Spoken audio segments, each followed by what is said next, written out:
Okay, hi everybody, and welcome back for another one of our fireside chats. I was really fortunate enough to be connected to Bianca Charles here through one of our participants, actually, and who's talking to me about some of their workplace experience. And I said, that sounds like a really good candidate. I think I'd really like to talk to this person. So Bianca's been gracious enough to make some time for us to talk to her about her entrepreneurial journey. Which is a kind of a thread in these firesides. That's you know, a lot of our guests. That's exactly the journey they've had. But of course, that takes shape in all kinds of different ways, and it's a very divergent pathway to finding out where you want to be and what you want to do. So, you know, just as a brief intro, Bianca worked as a civil servant for many years, but always dreamt of working for herself as an entrepreneur and in charge of her own business, and now runs Feet First Clinic at 2481 Bloor Street in Toronto, kind of my old stomping grounds, honestly. It's kind of my old hood. I had to move out of Toronto. It wasn't getting any cheaper, and now I live in London, but I always love to return, and I always frequent that area. So yeah, thank you for joining us today, Bianca. Thank you so much for having me, Adam. It's a pleasure. Oh, I'm glad. This is just these conversations and this sort of way of storytelling. It ends up being so beneficial for our participants in the program and young people who are learning and are considering their career pathways ahead of them and all of that good stuff. And we get really good feedback on them. So I'm really grateful that you were able to join. Yeah, no problem. Thank you. So let's just we have a sort of a rough and ready list of questions. Depending on your answers or what you talk about, I might ask another one, or go a little deeper on some of those insights or some of those topics. But fundamentally, just to kick things off, why did you decide to start your own business? So I had always wanted to have my own business because I was influenced by one of my best friend's family that I've been friends with since grade 2. And I guess seeing the differences between her family and my family in terms of lifestyle and the things they would do, as simple as going for travels or, doing a long road trip, going to cottages, their chalet. I had never been exposed to anything like that. And so when I would sit in their huge house, and my family has always rented an apartment, I would literally be thinking as a child, like, how does this even happen? And not only do they have, my best friend, they have 7 other children. So managing all of those children, it was just such an interesting thing for me to watch since grade 2. And I think sometimes we underestimate how much influence really does change our life or our perspective. Because had I not had that interaction, I might not have known any differently based on my family lifestyle. I may have thought renting was the way I wanted to go, for example, and spend hundreds of thousands of dollars that never go anywhere and that lead to you forever renting. So I would say that's where my sort of mind shifted from a very young age and understanding things from a different perspective. Also working since I was 12 years old, learning so many aspects of different jobs. So whether it was a head receptionist at Extreme Fitness, shoppers, seasonal staff at the Gap in the, their crazy times, daycare, LIT, you name it, I've probably done the job. Cleaning, especially from a younger age when all my friends are making about $7.50 for minimum wage, I was always thinking, how can I maximize my time for my dollar? And do the things that people won't do. I didn't care that it wasn't glorified. I had money in my pocket because it's not like I had tons of money from my family that was coming in. And I wanted to, keep up with all the cool trends and buy the things I wanted to buy to fit in. Sure. Yeah. So that really started my journey. And, I would say it's just a lifestyle. And I think sometimes the comfort lifestyle is slightly dangerous for people because it's so easy to get wrapped up in a job that has benefits, that has that security of the city. When I quit, I was about 24. I'm 33 now, and all the lifers like, oh my God, you're making the worst decision. And I'm like, you know what? I'm not going to wait around for $500,000. Like, I can make millions of dollars throughout my career. Obviously, it will take a long time, but I'm not going to be tied down to a job because of that. Right. It's interesting that you mentioned, that whole frame of reference thing. It starts off, when we're when we're young and we only know what we know, and that tends to I feel like that tends to inform a very personal or a very individualistic is a better word, bubble of comfort, right? And we can 100%. stay in that. And I was a little bit like that myself too. I mean, my dad looks at me today and he's like, I never thought that, I never really looked ahead at your future and was like, yeah, you'll be like a business consultant. But that's what happened, Right. or that I would work in code, or I'd be dealing with, you know, numbers and statistics all day in order to make data-driven decisions. Numbers weren't a thing that came easily to me in school, and I had to really work hard at that. And as I was speaking to another one of our participants too, it was kind of like the stats in high school was deemed the, you know, the math course for kids who weren't really that great at math. But here we've entered an age of data-driven everything, and everybody needs to, have a competency working with that kind of thing. So it's interesting. The times do change that frame of reference and that culture bubble, but it changes us as well, right? For sure. I think so. So yeah, and it's interesting that you said you. To answer your question, it's like mindset first, because had I not had that foundation from the beginning and that experience with that family, when the opportunity did arise, I may not have been in that headspace as I grew older. And obviously, as I got older, it became way more apparent, and I understood things, and I could conversate and ask the right questions to her family. And her family's been a big mentor for me, along with others along my way. So when my mom worked at a foot and ankle clinic for many years and worked 12-hour days to the point where her boss would walk in and not even say hello to her, because bosses can do whatever they want, and seeing her do that, that is what spiked my interest. And, like I said about lifestyle, my family isn't the go-getter type. They're very hardworking. They'll do an amazing job, but they don't want that responsibility, Sure. and they like comfort. So that's where I come in, and I'm risque in a sense, that I took the leap, and my mom quit her job, and I opened this business, and she's been here ever since the very beginning. That's awesome. So that's where it sort of started and how it evolved. That's nice. It's cool that you can do that, with someone like your mom. I had to remind my dad that his father had been an entrepreneur too. I was like, so it's maybe not that weird. Maybe it just skips a generation or something, right? It's So what's it like working with family, and what sorts of roles do you delegate to family in your business? I would say working with family is very challenging, for one. And I would say there's two sides of it. For one, you're never going to have trust. I don't want to say with any employee, but there's a trust with family. However, you can also get that with employees. Right. It takes time to build that, obviously. I would say there's definite benefits, because family will, stay longer, work extra. You can call them after work. They're always open. So you have that openness where I really respect my employees' time and do not abuse them outside of, I don't abuse them at all, but outside of their hours, I really respect that. That's good. I would also say challenges of working with family. It's like you would never treat or think of your family like you would an employee that you have no rapport with. So there's no history, right? There's no, you had Right. a fight that night, or you have a history of whatever, bad parenting, you name it, kind of thing.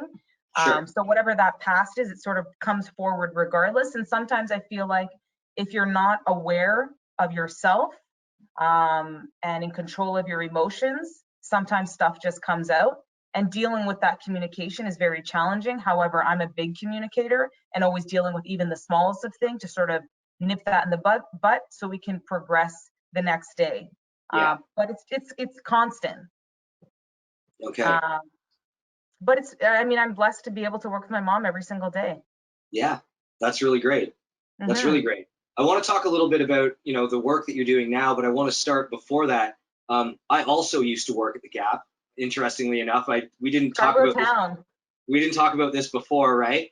And I started seasonal as well, and then I got into a merchandiser and stockroom job where I could sort of just put my headphones in and get stuff done, and had to be the heavy who was making everyone else put things back in the right place when they didn't sell it, right? Right. But I definitely, from those jobs, I didn't know what my career path was going to be back then. I was still in university. Hmm. But looking back in hindsight through that lens, I can definitely see how those jobs, in many ways, equipped me for what I'm doing now. Do you have any light to shed on the different jobs that you've had through the years and how that's prepared you for this, whether or not you knew it at the time? Yeah, exactly. I would say anything from opening or closing a restaurant. My first job was at Sweet Gallery in Mount Pleasant area, and it's like opening up the cake gallery and making that look beautiful and cleaning all of the different pieces where a cake had moved every time, and so being super detail oriented and setting the tables and things like that, and closing at the end of the night and opening in the morning. Or at the Gap, they used to have like sales targets every day. So they would name out like, okay, last year, this day we did X amount of dollars, and Yep. today's our new goal is this kind of thing. It's those small things that I wasn't keeping track of, but that I remembered doing. Or like when I worked at Extreme Fitness as a head receptionist, I remember my boss doing all the system stuff and the planning. And I would say one of the biggest things in a business, that if you're going to have a business that isn't revolved around one person, to have super strong systems, that there's some automation to your process, and also that it's not revolving on you. So if you fall ill or you don't want to work, that somebody else can fill those roles Yeah, fast. yeah. So I would So say the just the business doesn't detail. have to stop, so that Exactly. the show can go on. Yeah, that's true. So And a lot one of those part of a jobs, good business is it running without the business owner, although I'm right? here every day. Yeah, no, for sure. I think that's a super important consideration. But I appreciate what you're saying there. I definitely learned a lot about being detail oriented, being accountable, and being sort of process driven in those kinds of jobs, right? 100%. Um, yeah. Um, okay. So in terms of the work you're doing today, you're running a clinic. As a guy who has like multiple foot and ankle issues, I should probably pay you a visit sometime. But let's talk about let's talk about how this business took shape. You have a number of services that you offer, that you've mobilized to address. We talk a lot about personas in this program, okay, and who are our customer personas, and what are their challenges, and what are their different needs, right? And how do we make those customer journeys align with our business, or whose journeys do align with the nature of our business. How did Feet First kind of evolve from that planning stage to that exploratory stage? How did you figure out what the shape of this thing should be? So in the very beginning, starting off with limited cash, a Visa, and a personal line of credit, I was limited as to how nice aesthetically I could make things. So I did the very bare bones. And also looking back to the clinic my mom worked for, he didn't have aesthetically beautiful content or a clinic. It's just the normal clinic that you would expect. So I Sure. opened like that, and I had remained like that for many years. And since then have revamped my whole look and so forth. Um, but I would say in terms of the customer journey, I just sort of realized about the customer journey a few years ago, specifically, sort of as you said it, like how does the thought even come to their mind? How do they then find you? What are they searching? Then Yeah. when they make that call, then when they walk in. And so really understanding that process has helped me refine my process. And to say the smallest question, for example, when people used to walk in, we would say, do you have an appointment? Now we say, how can we help you? So if you don't have an appointment, you're immediately like turned off, like that was their facial Right. expression. And for so long, we did the same thing. And it was till I wrote out the journey with every single person here that it identified specific things. Right. And so when I first opened, one of the things I've always wanted is to appear larger than I am. People trust brands, they trust names that they know, they trust obviously people that they know. And so I worked with Pattison and did probably about a 2-year campaign in all of the Jane, Hyde Park, and Renemy subway stations, which are the closest to mine. And we had all the signage with our brand and different shoe companies that we used.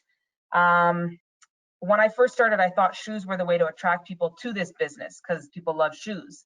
Sure. Um, and so that's how I sort of positioned my business. I also was in all of the directories and magazines of the local area. However, that's very much so changed. People do not use those as they used to use them. So I've transformed onto online completely, pretty much. But that was one of my starting points. And also just being in a good area where there is walk by traffic, not tons, but also outreaching, like handing out flyers to doors. Like literally I used to do that, or like polls, like, you know, stapling those things and the pull down tabs, like all of that works.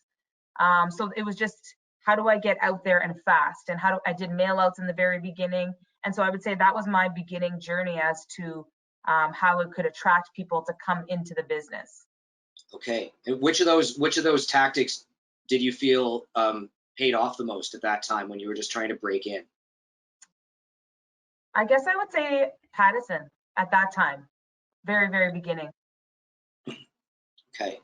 Mm-hmm. You've got a lot of great content on here on your blog and everything too. It's actually really admirable, and everything's tagged. And from my vantage point, looks like, you know, it's probably very search friendly content too. So with regard to that customer journey, do you find that you get a lot of traffic this way, like somebody who's looking for information about whatever it is that's confronting them? So since then, since the very beginnings, we've progressed. In the last like 3 years, I've done probably about 300 blogs in the last 2.5 to 3 years. And I have to say the internet is so powerful. And if I were to share some like secret sauce, it's like, get on the internet now. And if you're not on there, start doing something. Google is my best friend. And if it wasn't for my original content, which is Yeah. the top driver for me, putting out, I was putting out 5 a week. Now I put out 2 a week, hopefully better content, stronger content, and also going back to all my other blogs and refining them and making better based on the information that we've gathered and researched of best practices right now. So I Sure. would, that like I can, like last month alone, we got 150 new appointments just from the internet. Yeah.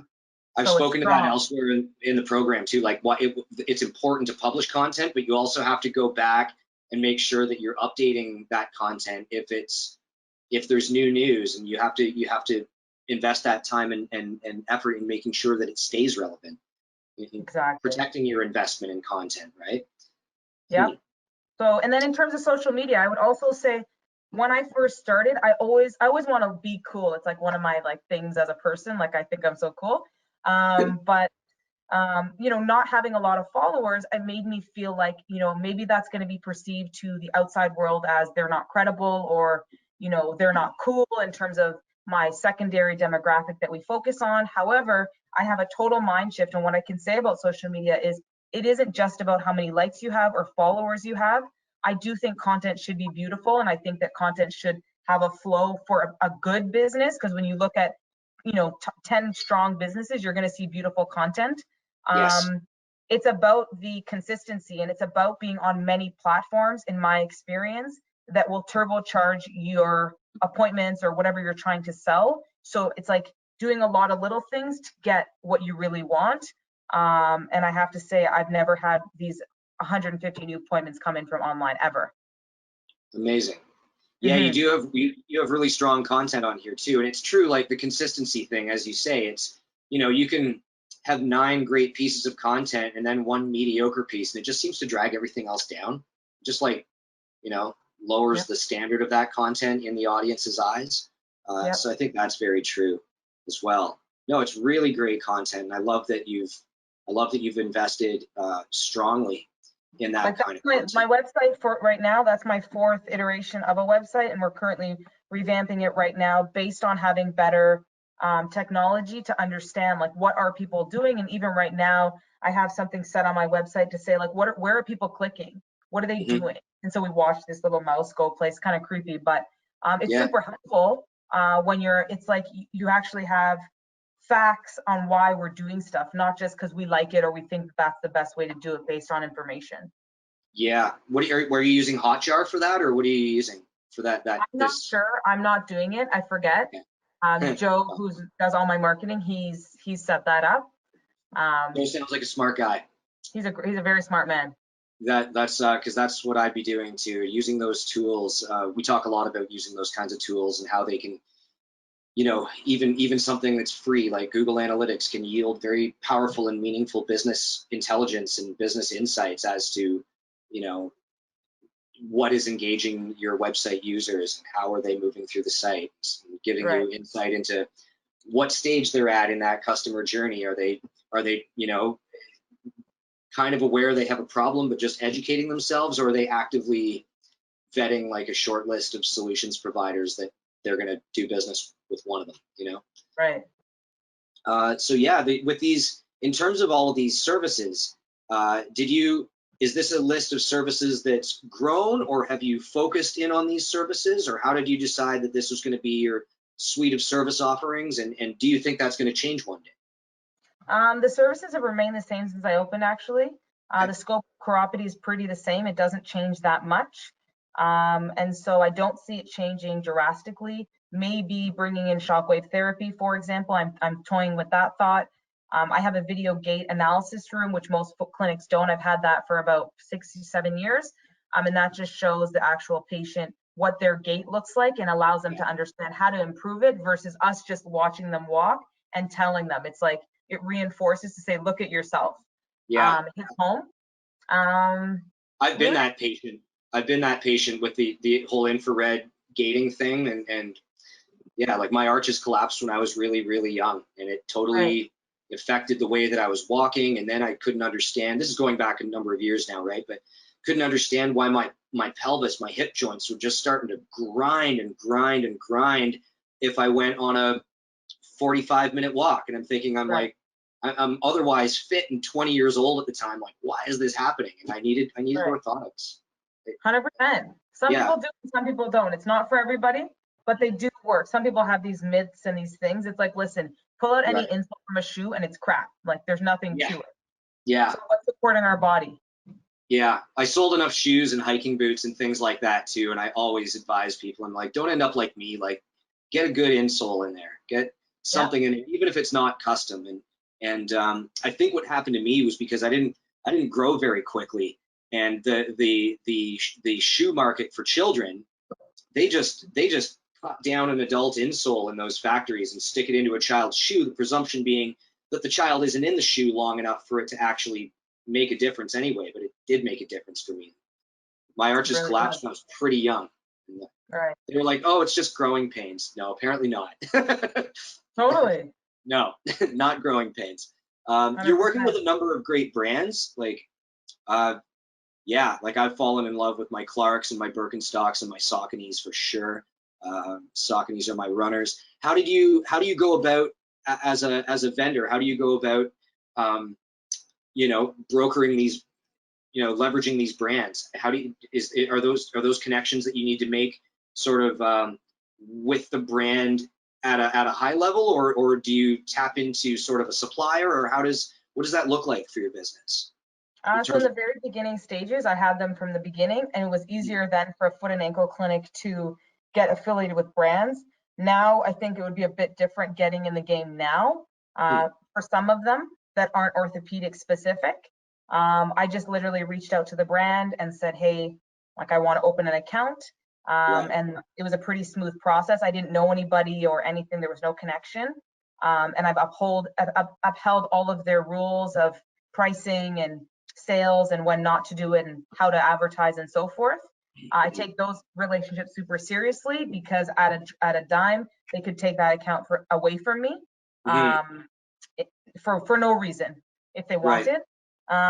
And no, other than that, it was pretty seamless and simple. I would say the shoe part's probably one of the hardest pieces of my business because you have to buy seasonally and you don't know exactly what sizing and what styles everybody wants. Right. And obviously, if you had multiple locations, it would differ depending on the demographics that are in your area.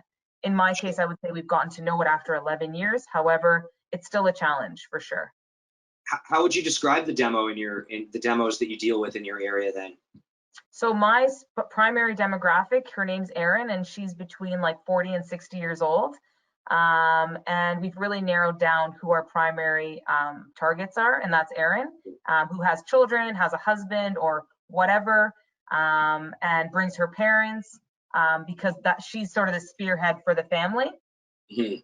And trying to get into my secondary demographic, which is the millennials, because once the parents sort of grow older, they'll be taking care of their parents. So I don't want them at that age to then be introduced to feet.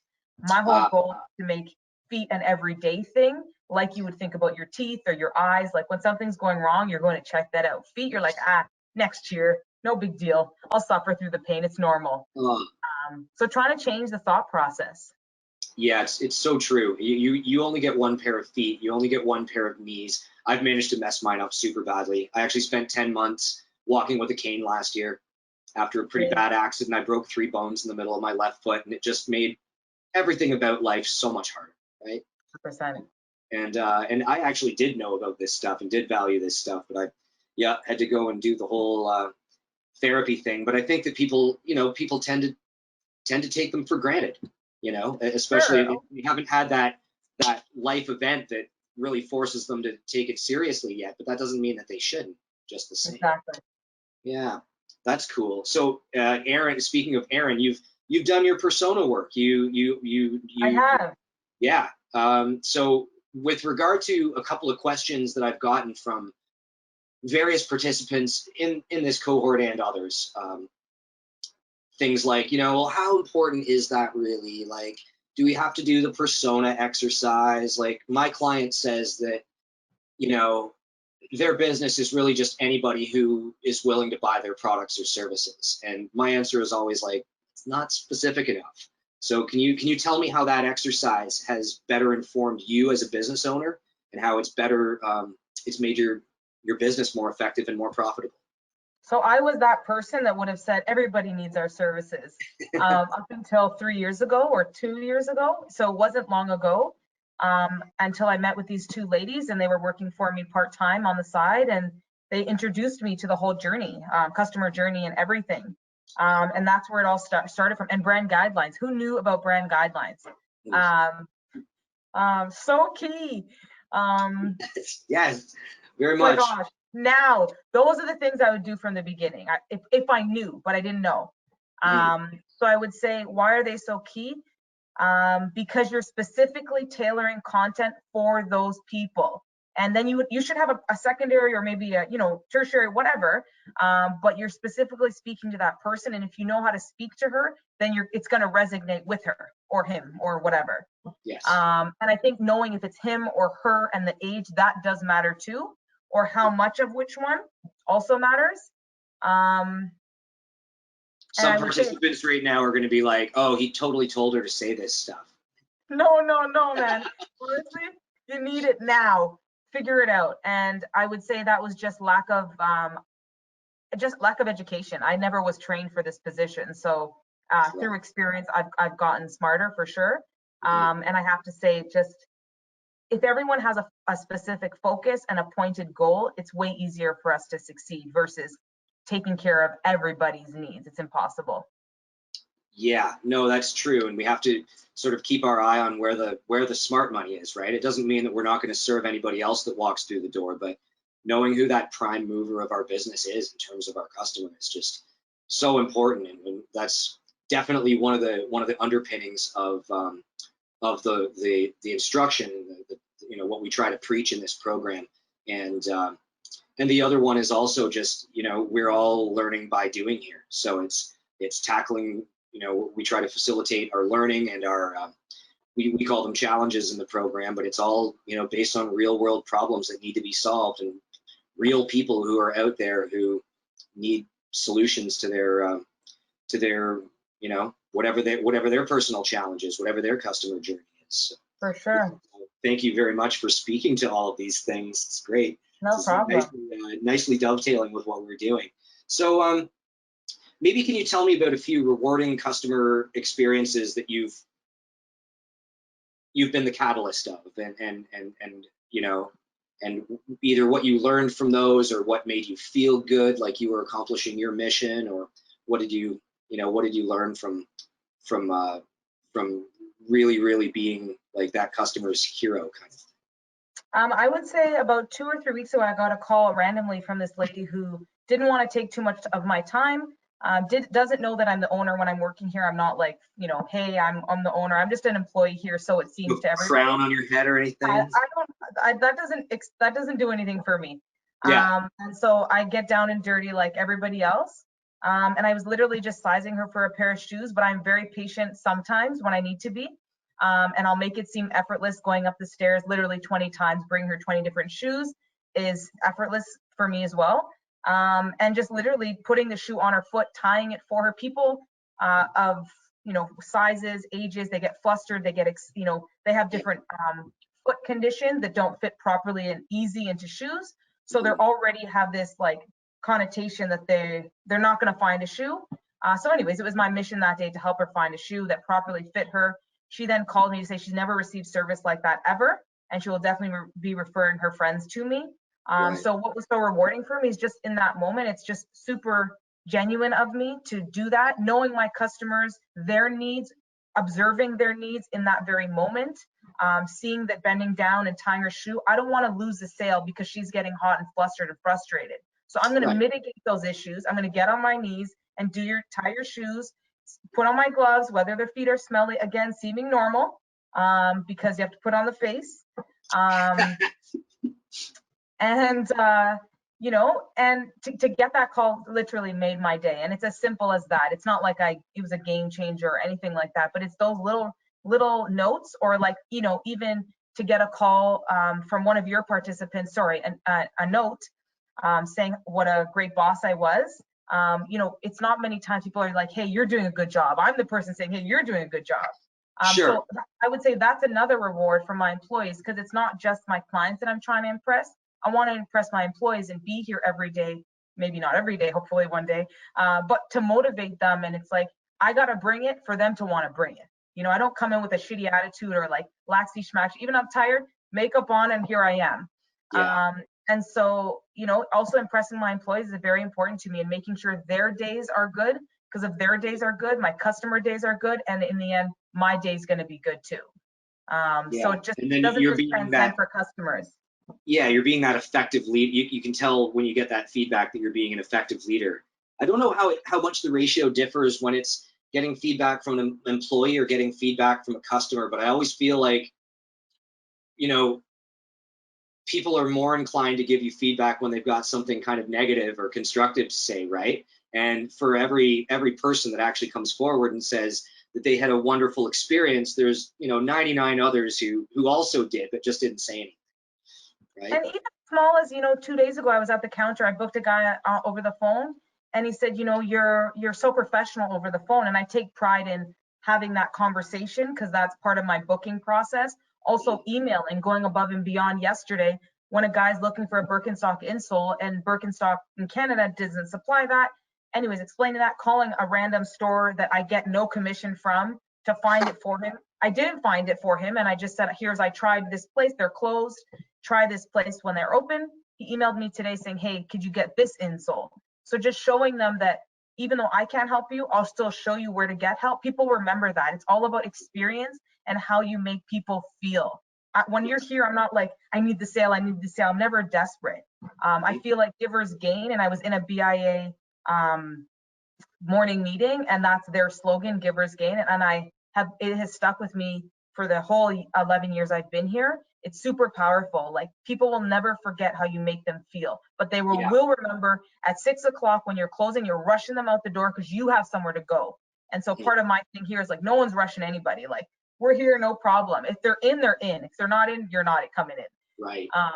I think that's so true. I don't think that can be underscored enough. We've actually had a couple of fireside chats with people that I managed and years ago managed and who were brilliant and really impressed me at the time. And it was just great to hear them tell me that, you know, the reason they wanted to come and do a fireside chat like we're doing right now is because I inspired them as a manager.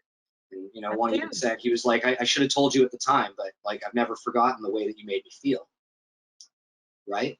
And you were talking about that customer experience as well too, where I guess she just sort of resigned herself that to the false conclusion that nothing that she was going to put on her foot was going to be comfortable. So whatever, might as well just get this over with. But you took the Exactly. time and you provided that personal approach. It's funny, actually. I'm going to start using shoes in my student job experience in shoe sales more and more after this conversation, because I'm just thinking about all these things. I would do that as well. I would get right down, and I'd be like, do you know how to properly tie a hiking boot? Like, let me show you. 100%. Let me show you how to properly tie up a hiking boot so that you have a great time in Algonquin Park and not a frustrating one. Or, you know, have you ever considered like a merino wool sock? I swear they're not scratchy like normal wool, and I you'll have saw a those drier, too. more comfortable time. And trust me, and I get no commission off of the sale of these socks, but they're friggin' amazing. And you should, your boot is only as good as the sock you put in it. And those customers would come back and they'd buy 6 pair. Yep, for sure. And there wasn't anything in it for me other than just that satisfaction. I wasn't on commission, but it was just, I knew what I was talking about, and I didn't want to just work at the speed of minimum wage. I actually wanted to delight my customers, and I actually, I don't know, I guess it was just like an ethic. But looking back, it's like that really, really informs how I go about working with my clients today, doing stuff that's not obviously related to shoe sales at all. For sure. Mm-hmm. Yeah. So what are you most proud of in terms of your business accomplishments to date? What's, in terms of maybe business milestones or something, what's what was a moment where you just felt like it was a big win for you? Um, Honestly, I can't say that I have one big win. Okay. Truly, I'm really grateful for the small things, and I'm grateful to be here today on this call with you. And I'm grateful for, having this business for 11 years. And I guess that is what I'm most proud of, that I've been here for 11 years. I've had staff for many years that I've held on to. And I think that just speaks to me personally as to how good of a job I'm doing when Totally I does. assess myself. And I'm Yeah. super self-aware and I work on myself. I'm not a complacent person in any way. I'm constantly thinking about how can I be better? How can I be a better wife or anything, you name it, and I'll work on it if I think it's valid. Sure. Or I think about it myself. And I'm just so happy to be here, truly running my own team and having people that want to work for me. Yeah. I couldn't be, that is my biggest, I would say accomplishment, just being here for 11 years in the same location. That sounds like a very curiously humble but driven approach to growth mindset, which is another thing that we talk a lot about here. We can, and that's a very personal thing and a personal development thing. And you've clearly mustered the courage to dive down a few rabbit holes that were previously unknown to you, like particularly on the marketing front and stuff like that. For sure. I knew nothing about it, nothing. And I would say I'm pretty good at marketing now, for sure. Yeah. Did you find a lot of that was self-taught, or was it, you used the word mentorship actually, or finding a mentor? Like, how much did you find you were able to kind of discern and figure out on your own, and how much did you really sort of need those buddies, those phone a friends? I would say the marketing came truly from myself, but how that all derived is each thing that I would do. So for example, I hired a company to do Google AdWords, but that company would charge, it was Rogers Outrank that I worked with. They're no longer in business, but they really did help turbocharge my AdWords campaign. But what these big companies do is they make their own website for you. They have this platform that is turbocharging their business to bring you business. So I'm Yeah. the middleman to their business to get to my client. So after Right. understanding that process and paying, let's say, $2,000, $2,500 per month, plus Oh. I'm paying for the AdWords, right? Yeah. Once the campaign's set, it's set. There's no maintenance unless you're maintaining it. But I can tell you, I know Rogers as a company isn't having each employee manage my account for 8 hours a day, right? No. And they don't That's know your one. business like you do either, No, right? Or no. your customers, they don't. I think in a lot of situations like that, a lot of business owners who haven't come to the realization that you just described, they end up being dealt with according to like a template, and everybody gets the same treatment. But of course, if we value our business and we value our customers, we understand that we need to give those things the unique and individualized treatment that they deserve. Right? Exactly. So I Yeah. also think companies, especially in the online world, immediately try to confuse the business owner or the person they're dealing with, or try to make it speak this jargon that makes no sense. But what Yeah. I would, if I did marketing, if I were to switch gears, I would say I would create this like big picture as to how it starts and what you need, like a website to begin with and so forth, to drive your traffic somewhere. Mhm. And similar reason as to why I'm not doing a Shopify site is because I want those people spending the time on my store. I want my website to get that credit. I don't want Shopify to get that credit. So the algorithm boosts them up and brings more people to their site. It's not benefiting me, but with ease, people that don't have time, they're going to go the easy route, or Yeah. not understand it at all as to the power of the internet. Mhm. Um, so I would say in terms of marketing, it was trial and error. And now all of the different things I've done along the way, I've brought in a person to do those jobs because Right. firstly, it's more cost effective. Secondly, it's more efficient because this person is learning about the business and diving deep into our demographic and field and so forth. And I've never seen the numbers I've seen, like I just said, on the internet than before. And it's easier to manage one person than it is to manage 5 different companies that don't really know you. Sure. Yeah, no, that's true. And if your initiatives are spread out across too many vendors, you can spend a lot of time making and scheduling different phone calls with different people when you could probably streamline that with but I think there's just a lot of people out there that don't know that. I think what you said about I mean, before I went out on my own, and a big part of why I went out on my own is because I wanted to make my own rules for how I wanted to work. um, I'd worked for places where I'd worked for places where they really strongly believed in educating that client when it was necessary, right? And earning the trust that way. And I definitely ended up in places where, oh, that's too much work. Let's just talk over their heads. And I've left those jobs every single time. Mhm. I've left them. I'm just like, no, that's not how I roll, and it's not the marketing or the client, the account management church where I go to pray. It's just not, Yes, and yes, so I wanted 100%. to, I wanted to do my own thing and do it the way that I believed in. And I also knew, or I was starting to see, and I've seen it as well too. Every third client prospect that comes along, they've had a negative experience with somebody who didn't care if they understood or not. And that Yeah, makes my job harder to get their trust because they may be under the misunderstanding that everybody in marketing doesn't want to be real with them, or exactly. just wants to make the quick sale instead of nurturing that relationship going forward. Right? The Agreed. struggle's real. The struggle's real, and Yeah, I think I can relate to what you're saying. for Um, sure. so you mentioned one thing, you wished you'd known more about like customer journey stuff at the beginning of your career. Is there anything else that you wish that you'd done differently? I wish I would have just not been fearful of like doing videos, Instagram, and stuff like that. Because 11 years ago, the competition wasn't what it is today. And I Mm, was in a group called FW. It's a women's 3-day course, and I met a YouTuber. She talks about cleaning supplies and how to use them, and that's her job. I mean, that's how she right? makes a living, and she's very successful. And she said, had she not started when she started, she probably wouldn't be where she is today. And that's just Yeah. because that YouTube was so new 10 years ago, and she was around my age too. So I would Sure. say start now and fail fast and learn fast.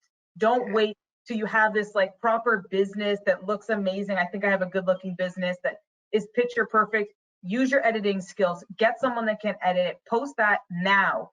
Mm, Don't wait, because it's like the aesthetics are only going to get better as you work at them, and you're only going to right. get to know the feeling and the vibe, the beautiful photos that I'm talking about. It's going to come with time. And I still, as we jump back on Instagram, only less than a year ago, I'm not where I want to be, but I'm trying to get somewhere, so we got to keep going. So I would say, if there's anything in your mind that you already know, do it. And if you don't know, then you're going to figure it out. So those things you can't change. um, Fair enough. that's what I would say. Do some of those beginning things right from the beginning. And I would even say, in terms of systems, start those from the very beginning. Work on your business. Don't just work in your business, because those are two very different things that I think Mm, people think, oh, I'm busy, I'm serving clients, but that doesn't mean you're elevating your business. You're just elevating right. that client experience, which is also important. That's very true. Yeah, very interesting. I think Okay. many people don't think about systems, and that's something I have thought about from the beginning, but haven't worked on specifically, and currently, as we speak, working on them quite.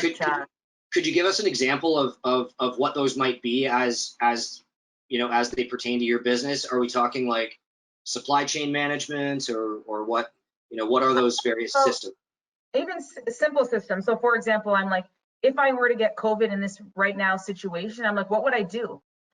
First of all, if I got it and I was in contact with the people here, we'd close down for 14 days. So how do I, what if I just got it and didn't interact with somebody? How could I help my business from home? And right now I'm useless, nothing, I can do nothing.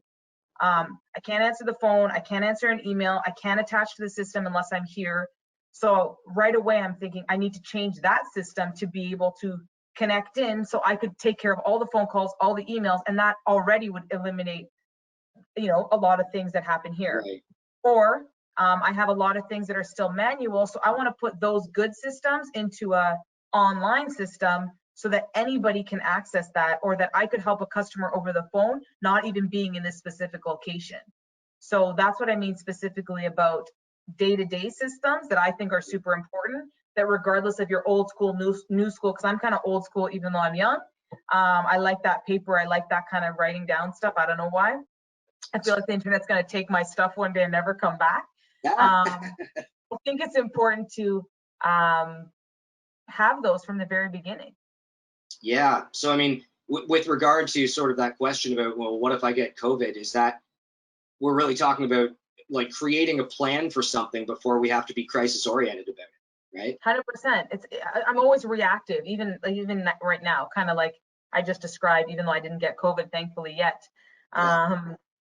I think also sometimes being a bit proactive is super important, and thinking further down the road than just what's in front of us. And also, I have to say on a side note, it's like prepare for the future, prepare for a rainy day, prepare to close for 3 months and or more for these businesses that are closed for even right now or can't do, sit down. It's like, think about the future. And although I never thought in 11 years my worst day would be that I'd have to close, I just thought a slow day.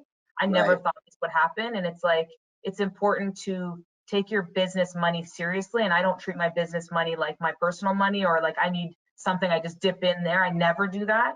I don't even expense things like I should, because I take it so seriously, and that's just stupid. But I need to get better at that. I'm bad at that still. I would say sole proprietor, taking finances seriously.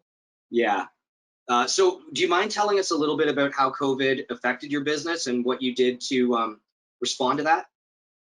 So for me, I decided to be reactive on my business specifically, not reactive in how am I going to generate sales, because I took those 3 months to actually work on my business. And it was through being in a mastermind that I go to once a month that I was listening to someone speak about where they're at. And I was like, I'm going to be reactive on working on my business versus like open an online store to get some sales.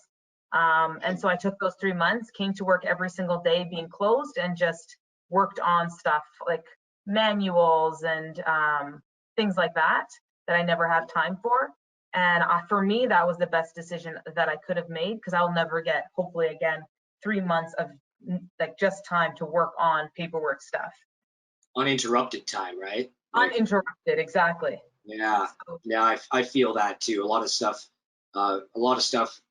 like I don't have employees and I don't have a shop. It's just me in my home office here with my clients and so on. But I can definitely get, interrupted to the point where I, haven't gotten a lot done. And anymore, I'm taking mainly my Mondays just to kind of take those for myself and my business. And that's a new thing for me. I haven't been doing that very long, but it really does let you get those things done. It's so difficult when you need to respond to things or you need to take a call to get back into that headspace where you're doing that paperwork or writing those manuals or what have you. I think that's a really key takeaway as well. So we only have a couple of minutes left, but I would like to know, what advice do you have for people who, young people who are interested in starting their own business? This is speaking directly to our participants right now, and some of them, want to go work for other people, which is totally valid. Some of them want to go work for other people for a while and learn and then maybe do their own thing. And some of them want to do their own thing right out of the gate. For people who are considering that, that entrepreneurial option or that career path ahead of them, what would you have to say to them today, whether that's in a post-COVID context or not? Either you can answer it any way you like. Yeah, I would say first, think about your business, and is it your business plan? Think about that, I would say, whether you have it all planned out or if you just know specifically what you want to do. Make sure it's something that can sort of withstand COVID and things like that, because shit happens in life.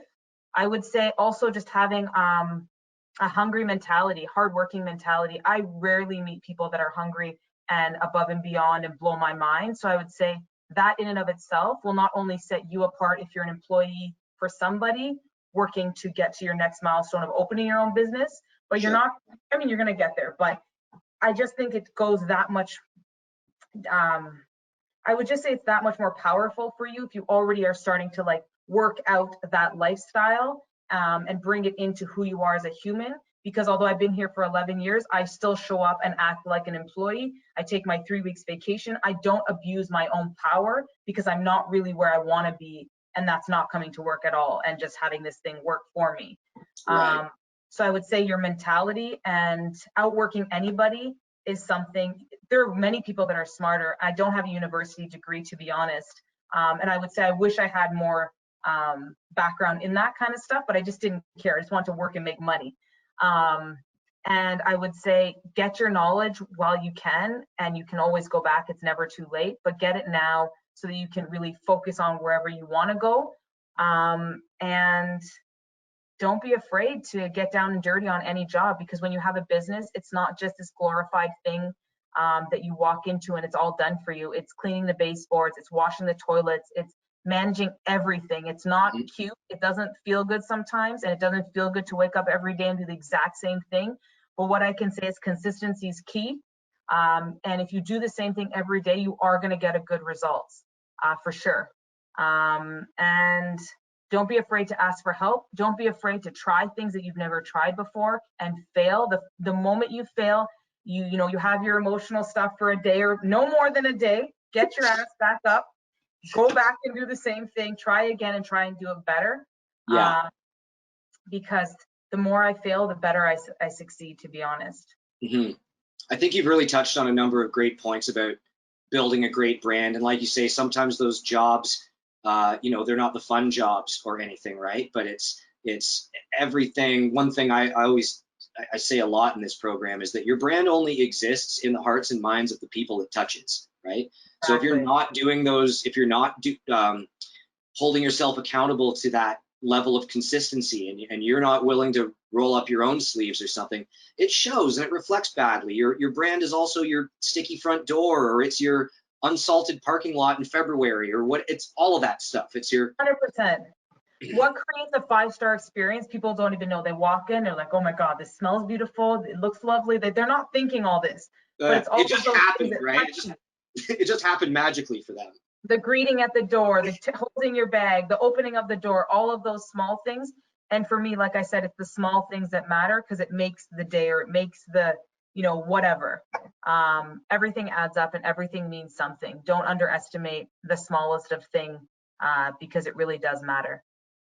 That's amazing. I think that's a perfect note to end on. I just want to thank you for being a wonderful fireside guest for us. You, quite without prompting, I swear, people, quite without prompting, you touched on like every foundational tenet that we're trying to drive home to people here. So that was absolutely great, and absolutely is undeniably going to be valuable to the people watching. And I just want to thank you on behalf of the Prepper Foundation so much for taking this time with us today, and for being willing to speak to me, and answering a text from a random guy, and No worries, my pleasure. Thank you for the opportunity, and I'm happy to help in any way possible. I'm sure the opportunity is ours. Take care. Take care. Bye. Bye.